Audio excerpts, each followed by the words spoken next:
திருச்சி தொகுதி வேட்பாளர் துரை வைகோ செய்தியாளர்களை சந்தித்து வருகிறார். அதனை பார்க்கலாம்.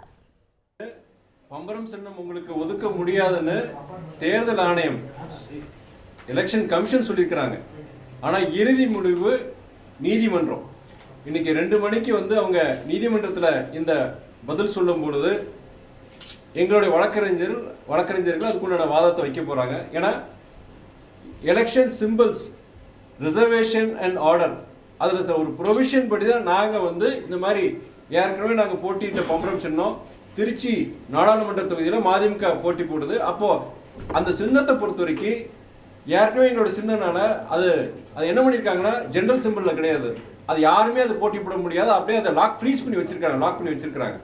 அதை ரிலீஸ் பண்ணி விடுங்க. எங்கள் திருச்சியில் மாத்திரம் நாங்கள் இங்கே அதை பயன்படுத்திக்கிறோம் நாங்கள் சொல்லியிருந்தோம். அவங்க என்ன சொல்லியிருக்கிறாங்கன்னா அவங்க இது கடந்த காலங்களில் இது இப்படி சட்டம் இருந்தாலுமே இந்த மாதிரி பம்பரசனை கொடுக்க முடியுங்கிறது இருந்தாலுமே அதனால சில பிரச்சனைகள் வரும், இது தவறான ஒரு முன்னுதாரணம் ஆயிடக்கூடாது அப்படின்னு சொல்லிட்டு மறுத்திருக்கிறாங்க.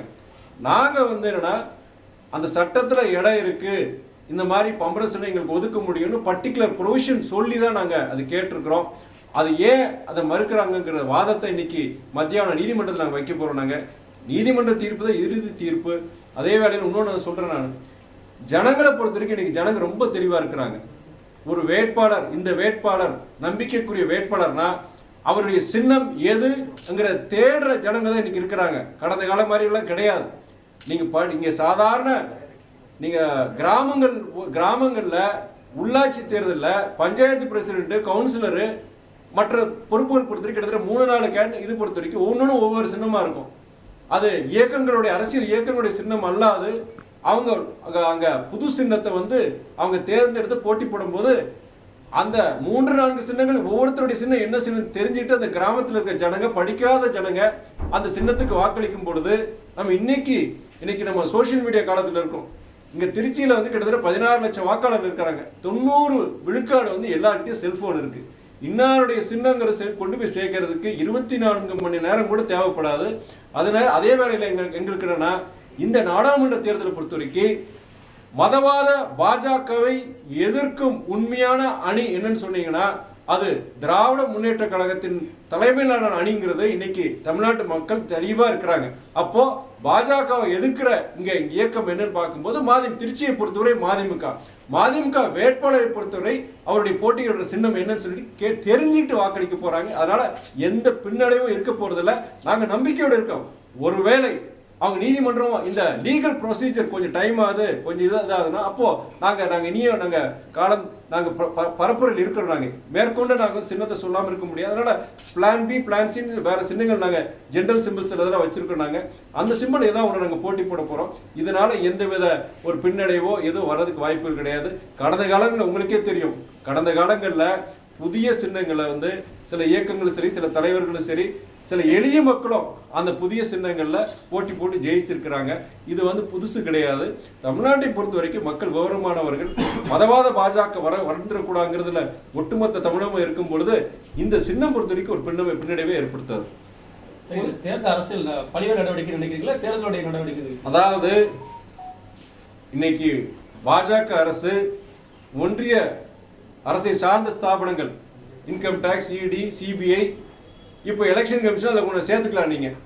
ஏன்னா இதே நம்ம தமிழ்நாட்டில் பாஜகவை அந்த அணியை சார்ந்த தமிழ் மாநில காங்கிரஸ் மற்றும் அமமுகவுக்கு பொறுத்த வரைக்கும் அவங்க கேட்ட சின்னத்தை டக்குன்னு ஒதுக்கிட்டாங்க. சரி, எங்களுக்கு மதிமுகவுக்கு நாங்க இது 2 மாசமா நடந்துட்டு இருக்கு. இந்த பிரச்சனை, இந்த சின்னம் பொருத்திய பிரச்சனை 2 மாசமா நடந்துட்டு இருக்கு. போன மாசம் என்ன சொன்னாங்கன்னா அதுக்குண்டான அந்த தரவுகள் சிலதெல்லாம் நீங்க சப்மிட் பண்ணாம இருக்கிறீங்க, அதை முதல்ல நீங்க பண்ணுங்க, அப்பதான் உங்க அப்ளிகேஷன் நீங்க நாங்க பார்க்க முடியும், திரும்பி நீங்க ரீசப்மிட் பண்ணுங்கன்னு சொன்னாங்க. ஆனா 2 மாசத்துக்கு முன்னாடியே அந்த ரிக்வயர்ட் டாக்குமெண்ட்ஸ், எங்க இயக்கத்தை பற்றி அந்த டாக்குமெண்ட்ஸ் பொறுத்த வரைக்கும் நாங்க எல்லாம் கொடுத்துருந்தோம். அவங்க சிஸ்டத்துல அப்லோட் பண்ணாம இருந்தாங்க, அது அவங்களுடைய தவறு. சரி, அதுக்கு முன்னாடி புதுசா ஒரு அப்ளிகேஷன் போட்டு எல்லாத்தையும் கொடுத்த பிறகு இல்லாத ஊருக்கு வழி சொல்ற மாதிரி புதுசா ஒரு காரணத்தை இவங்க சொல்லிட்டு இருக்கிறாங்க. இது என்ன எங்களுக்கு மாத்திரம் கிடையாது, இது விடுதலை சிறுத்தைகள் இயக்கத்துக்கும் அவங்களுக்கு பானை சின்னம், அவங்களுக்கு இது வரைக்கும் அவங்க கன்ஃபார்ம் ஆகல. அதே மாதிரி நம்மளுடைய எங்க அணியில் இல்லாத, சரி நான் கூட சரி எங்க அணியில் விட்டுருங்க, இன்னொரு அணி இருக்கு, இன்னொரு கட்சி இருக்கு, நாம் தமிழர் இயக்கம். அவங்களுடைய இயக்கம் கடந்த காலங்களில் கரும்பு விவசாயி அந்த சின்னத்தில் பலமுறை போட்டி போட்டிருக்க உங்க ஊட நண்பருக்கு எல்லாருக்கும் தெரியும். அப்படி இருந்த பொழுதும் அவங்களுக்கு வேணே அந்த சின்னத்தை மறுத்து கேலி பண்ற மாதிரி கிண்டல் பண்ற மாதிரி அவங்க மைக் சின்னத்தை கொடுத்துருக்காங்க. அவங்க இது என்னன்னா இது பழி வாங்குறது தான் தவிர பாஜகவை எதிர்க்கின்ற அரசியல் இயக்கங்கள் எதுவுமே இங்க தமிழ்நாட்டிலையும் சரி நாட்டிலையும் எதுவும் இருக்கக்கூடாதுங்கிறத அந்த மனப்பான்மையை தான் இந்த எலெக்ஷன் கமிஷனுடைய இந்த நடவடிக்கை தெரியப்படுத்துது. அது மாற்று சின்னமா எதை பிளான் சி இருக்குன்னு நீங்க என்ன சின்னத்தை நீங்க கோர போறீங்க? பிளான் பி, பிளான் சி இன்னைக்கு மாலை உங்களுக்கு இன்கேஸ் நீதிமன்றம் தீர்ப்பு காலதாமதம் ஆகுதுங்கிற போதுல கண்டிப்பா ஊடக நண்பர்கள் பத்திரிகையாளர் எல்லாரையும் சந்திச்சு கண்டிப்பா இதே மாதிரி கண்டிப்பா நாங்க சொல்ல போறோம். சரிங்களா? But be positive. எதுக்கு நம்ம நெகட்டிவ் நம்ம யோசிக்கணும்? மதிமுகவை சேர்ந்த துரை வைகோ அவர்கள் செய்தியாளர்களை சந்தித்தார். அந்த நேரடி காட்சிகளை நாம் பார்த்தோம். நேயர்களே, சின்னம் தொடர்பாக கடந்த ஞாயிற்றுக்கிழமை திருச்சி கூட்டத்தில் துரை வைகோ பேசியதை தற்போது பார்க்கலாம். அந்த சகாப்தத்துக்கு தலைவர்கள் வந்துருக்கூடாது, அரசியலுக்கு வந்திருக்கிறார்.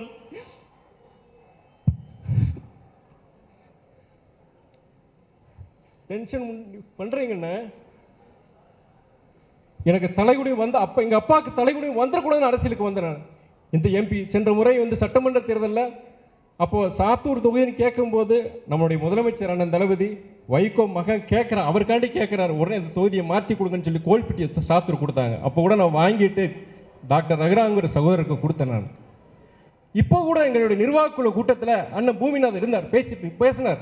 அவர் சொன்னார், இந்த நிர்வாகக்குழு கூட்டத்தில் எல்லாரும் சொன்னாங்க, பேசும்போது வந்துருது கிட்டத்தட்ட 150 பேர் நிர்வாகிகளும் சொன்னாங்க துரை வைகோ தான் நிற்கணும். நான் எனக்கு வாய்ப்பு கொடுக்கும்போது 10 நிமிஷம் யாரும் பேசக்கூடாதுன்னு சொல்லிட்டு சொன்னேன்.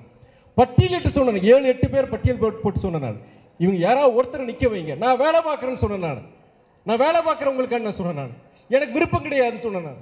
ஆனால் கட்சிக்காண்டி எனக்கு விருப்பம் இல்லாத ஒன்று ஒரு அரசியலில் இந்த எம்பி தேர்தல் எனக்கு பெரிய ஒரு வேட்கை கிடையாது. எங்கள் அப்பாக்காண்டி, எங்கள் கட்சிக்காரனுக்காண்டி, எங்கள் கட்சிக்காண்டி, எங்கள் அப்பாக்காண்டி 30 வருஷம் உழைச்சி தேஞ்சிட்டாங்க எங்கள் ஆளுங்க.